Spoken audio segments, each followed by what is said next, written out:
उत्तरी पश्चिमी घोषणा के नए विद्याभवन का उद्घाटन समारोह आज मुख्य अतिथि श्री ईश्वर उदार लकड़ा जी होंगे और उनके स्वागत में हजारों की संख्या में लोग यहाँ उपस्थित हुए हैं।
मैं श्रीमती गौरव जो कोरबा से आई हूँ और 25 महिला तक की सर्जरी है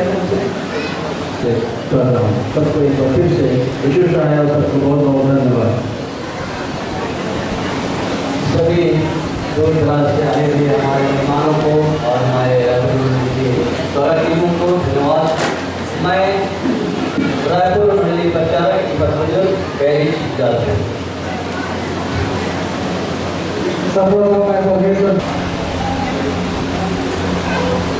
सुंदर स्वागत के लिए यहाँ के स्थानीय पेरिस और मंडली को मैं धन्यवाद देता हूँ।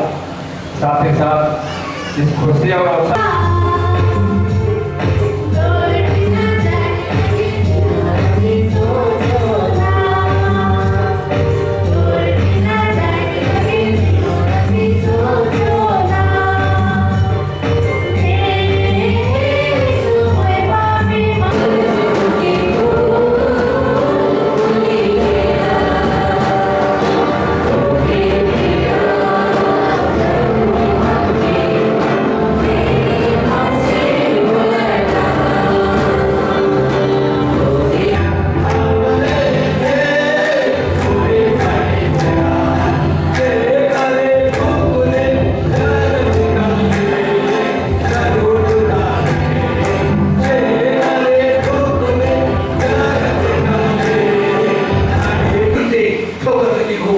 अगर हमारे जीवन से इसको तकलीफ लगी हो तो हम जैसा वचन देते हैं, जैसा मसीह ने हमारे हरेक के अपराधों को क्षमा किया, वैसे हम भी एक दूसरे के अपराध को क्या करें, क्षमा करें। क्या करें?